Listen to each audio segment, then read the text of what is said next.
Yes, student. Today we have to discuss the last lecture of chapter 4 and this unit 1, that is infertility. In previously we have studied that different contraceptive method. Why we have studied contraceptive method? To prevent the pregnancy. Now there is no use of, we can say, contraceptive method, and there is a regular intercourse, or we can say timely intercourse, but fertilization do not take place. That means there is a inability to produce children. That means if any couple that is not able to produce the children or give birth to a we can say baby or children, that is known as infertility. Is known as a infertility. Nowadays the chances of infertility or cases of infertility are increasing day by day, not only in India, throughout the world. So there are different reasons of a infertility. So infertility means inability to produce children or to have baby. Now in the contraceptive method we have studied that how they cannot mate with each other. Now here we have to find that what are the different chances that will lead to these this come to different reasons. Reason could be physical, that means inability to we can say the couple enable in the sexual intercourse, or we can say maybe case of impotency.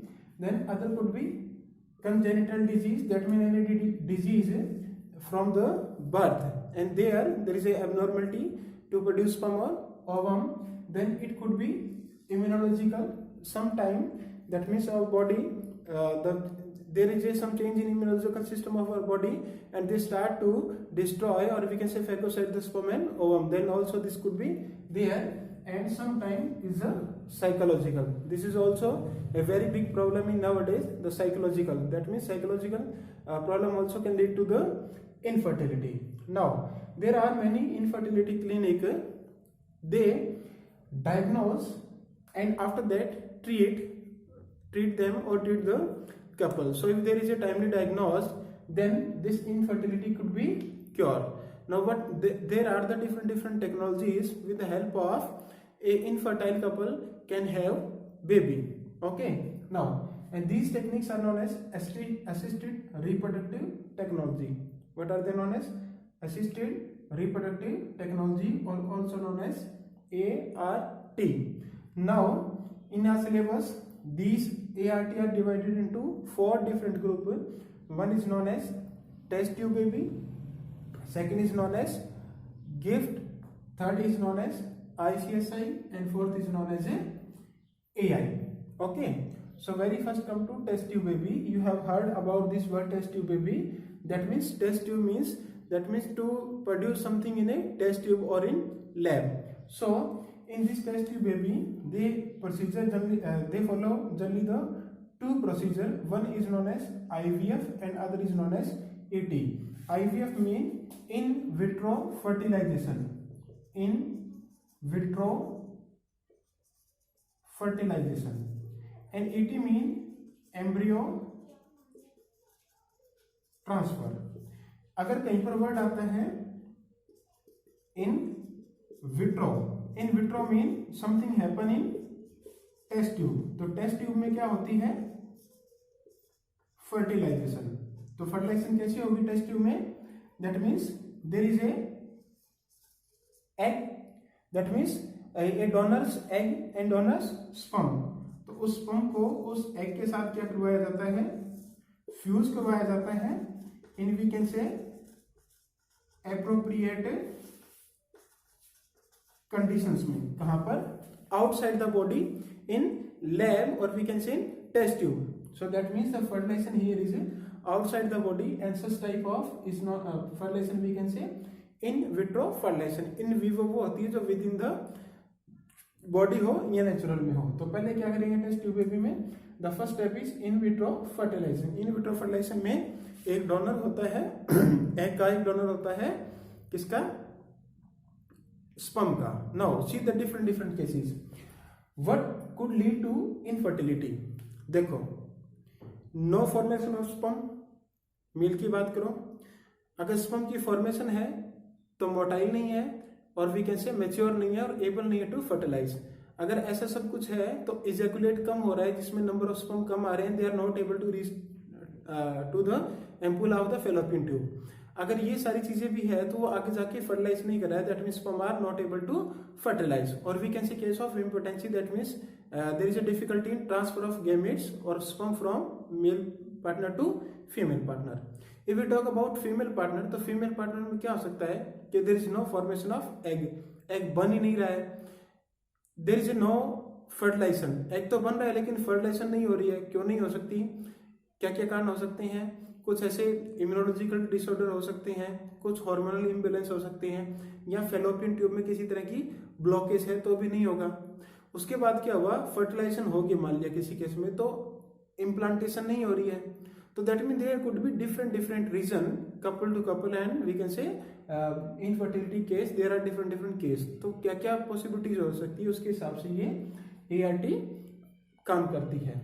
तो in vitro fertilization में now we want sperm and ovum, अब ये क्या हो सकता है, that mean these gametes could be from the original parents और from the different, like अगर किसी फीमेल में एग खुद का बन रहा है लेकिन फर्टिलाइजेशन नहीं हो रही है तो एग खुद का ले लिया, स्पर्म खुद का ले लिया, या उनका स्पर्म खुद का नहीं है तो किसी दूसरे का ले लिया, ले सकती है स्पर्म भी और ओवम भी। If you have seen the wicked on the movie, अगर नहीं देखी है तो जरूर देखना, ओके। तो that means we want only sperm and ovum, हमें ये नहीं मतलब कि कहाँ से आ रहा है, that depend upon case to case. तो here the in vitro fertilization that means fusion of gamete, उससे जाइगोट बनेगा, okay. Then second is embryo transfer, that means zygote तो बन गया, now with this zygote we have to transfer into the female body. Now this embryo transfer we can divide into two group, one is known as GIFT and second is known as IUI। This gift mean zygote intrafallopian transfer. If you remember, that means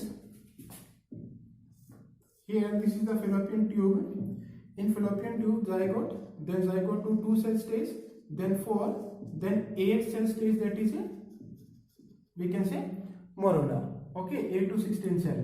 तो ये morula जब बाद में क्या बनता है, blastocyst बनता है या ब्लास्टुला बनता है, तो that get embedded into this endometrium and this is known as a implantation, okay। तो अब देखो, if we are transferring the embryo up to 8 cell stage only, चाहे तो जाइगोट कर रहे हैं या उसको up to 8 cell stage कर रहे हैं, तो हम उसको कहां पर करेंगे, zygote intrafallopian transfer, that means fallopian tube में ट्रांसफर करेंगे, that means 8 up to 8 cell stage है, ये इसमें बियर कर सकता है, दैट मीन्स इसमें डेवलप हो सकता है, आफ्टर दैट इम्प्लांटेशन होगी।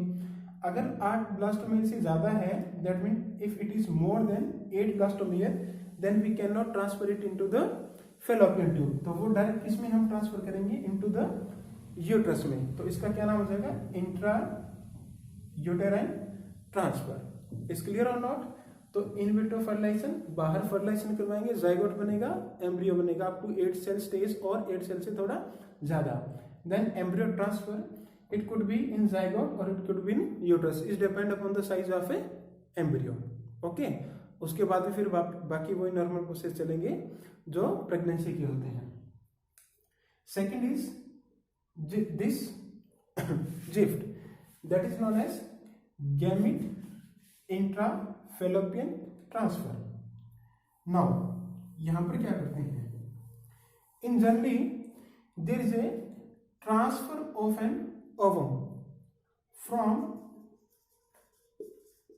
donor mother, कोई डोनर मदर होती है, उसका एग बाहर निकाल के ट्रांसफर किया जाता है किसी दूसरी फीमेल में। अब क्या है, दैट मीन्स जो एग रिसीव करती है, यानी कि जो दूसरी वी कैन से मदर है, that is able to fertilize and development of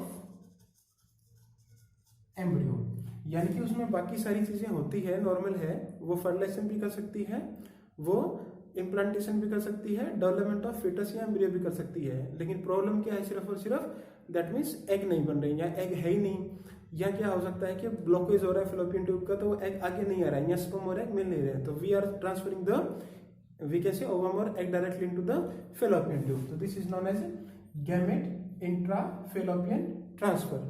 तो sperm कैसे जाएगा? It could be naturally or by the other process. So test tube baby में IVF, ET. Okay. Now this ET में हम एक और भी प्रोसेस कर सकते हैं. That means it could be in vivo.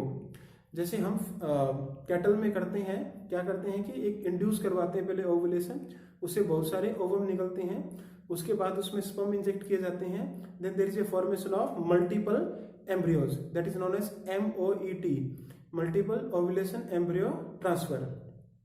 तो उससे फिर क्या करते हैं, जैसे सिंपली एक एम्ब्रियो किसी दूसरी बॉडी से या डोनर से निकालते हैं and that could be transfer. Okay, तो वो थोड़ा सा अलग है इसमें. Generally following this in vitro fertilization. So zygote gamete intra fallopian transfer में क्या होगा? Transfer of an ovum from donor mother to we can say दूसरी में. वो क्या करेगा, वो क्या करती है, that mean there is a no ovulation but able to we can say fertilize and development of embryo. Now next is known as ICSI. This is known as intra cytoplasmic sperm injection.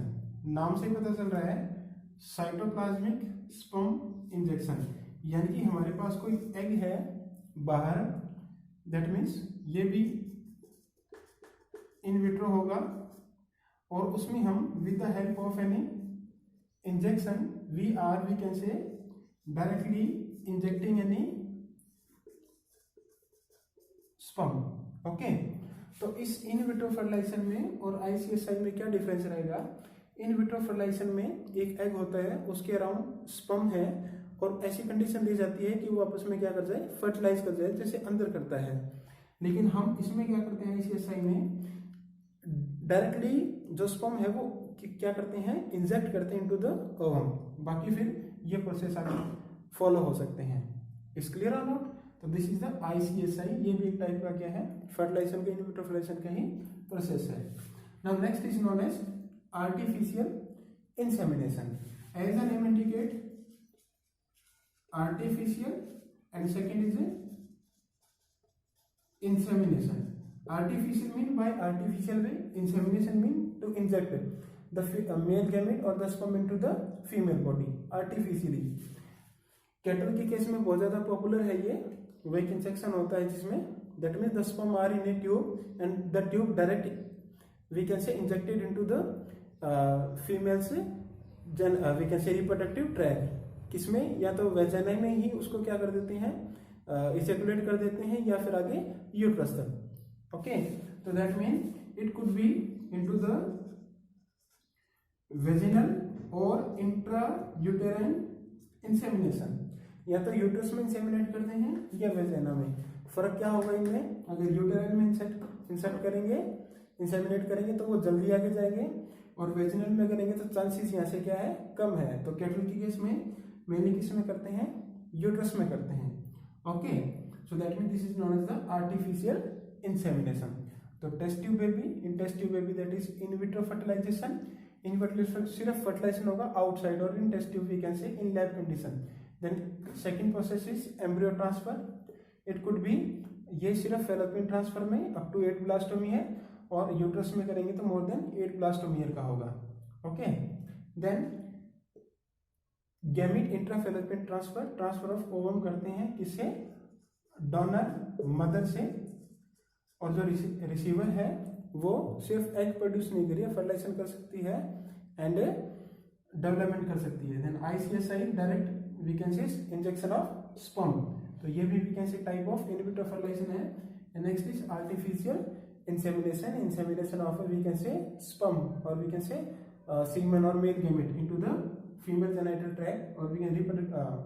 So it could be vaginal or intrauterine insemination. तो direct uterus में और vaginal में हो सकता है. Is clear और not? So this is all about the different ARTs. Okay, now अब इसमें प्रॉब्लम क्या है, मैंने तो ये 5 मिनट में बता दिया, but this process is not very simple, कि वो डाई की तरह नहीं है कि काटा गोला और लगा लिया। This is we can say very technical process, very lengthy process, costly, और उसको हैंडल करने के लिए बहुत ही वी कैन से एक्सपर्टीज का होना इसमें जरूरी है। दूसरी इसकी क्या है सबसे बड़ी लिमिटेशन, कि ये इसके चांसेस अभी तो खैर बढ़ रहे हैं, चांसेस थोड़े कम हैं इनके, and after that this technique is we can say costly, लाखों रुपए खर्चा आता है इसके ऊपर, ठीक है। तो ये सारी चीजें, उसके बाद some social problems are also there, like some are saying के if you have taken the ovum from someone else और स्पर्म फ्रॉम समवन एल्स, तो उसमें जो सोशल एथिकल इश्यू है या कुछ रिलीजियस इश्यू है तो वो भी आ जाते हैं, तो वो थोड़े भी इसके साथ दैट मीन्स हमें कंसर्न करने हैं। तो सोशल इश्यू है, चाहे एथिकल इश्यू है, चाहे रिलीजियस इश्यू है, चाहे इमोशनल है, ओके। तो दैट मीन्स पेरेंट वांट्स कि खुद का स्पर्म, खुद का ओवम, जैसे वो कहते हैं ना कि खुद की रेस है, ये वो सारी चीजें, ठीक है, इज क्लियर और नॉट। तो वो सारे इश्यूज हैं। तो अगर इसके अलावा that mean if someone is not going through this technology, तो they can adopt a baby. अगर इनफर्टाइल है तो they want to have a baby, तो दे कैन अडॉप्ट। तो this is also a better method. Okay, so this is about all about the infertility and chapter number 4. Okay, if you have any doubt, then send me in the group about your queries. Okay, thank you.